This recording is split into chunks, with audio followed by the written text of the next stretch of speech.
とうとう連載開始されたチェーソーマン第2部、初っ端から最高にクレイジーな第1話を早速考察していきます。その前に事前情報のおさらいをすると、掲載雑誌がジャンププラスであること、デンジが学校に通うということ、吉田博文が活躍されることが明かされています。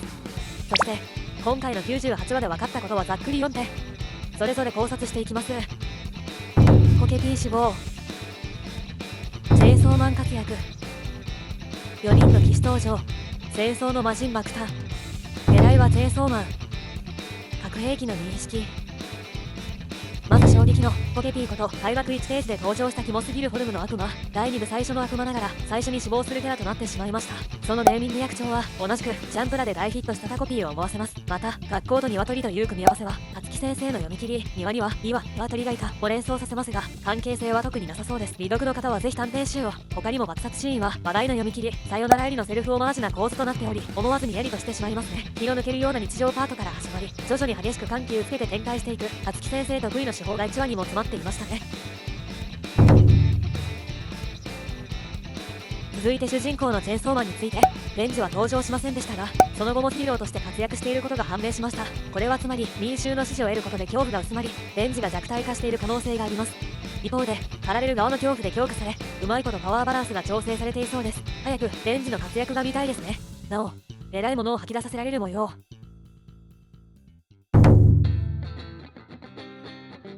そして1話で最も衝撃かつ重要なのが戦争の悪魔の登場です。後ほど説明する理由から戦争の悪魔の登場は予想されていましたが、まさかの初回での登場。逆恨みで殺されてしまった三鷹朝、その場に居合わせた戦争の悪魔は朝の死体を乗っ取り、ここに戦争の魔人が爆誕します。魔人についてのおさらいですが、魔人は人間の死体を乗っ取った姿で人格は悪魔となり、悪魔の時よりは弱体化します。なぜ弱体化してまで魔人になったのか、戦争さんの事情が気になります。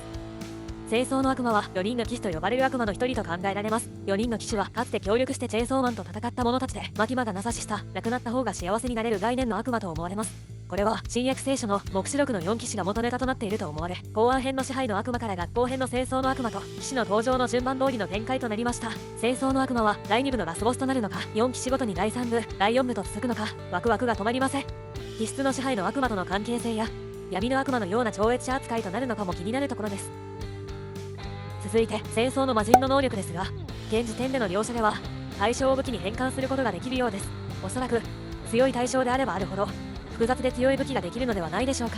一見地味な能力に思えますが、武器といえば当然あれを連想しますよね。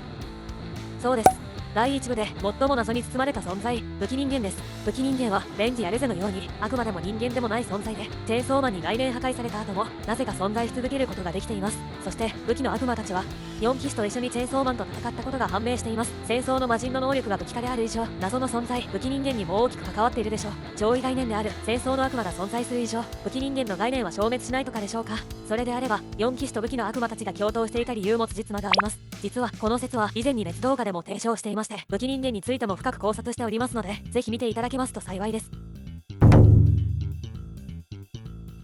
最後に戦争さんの狙いはチェーンソーマンであると明言されました。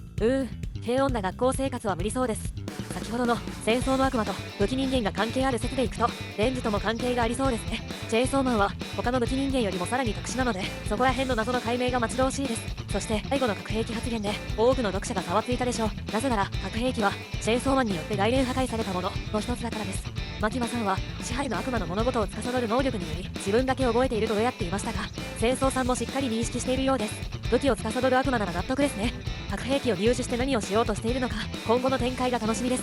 以上、チェーンソーマン第2部最新話の考察とまとめでした。最新話で判明したことをまとめると、皆さんの感想や気づきをぜひコメント欄で教えてください。ご視聴ありがとうございました。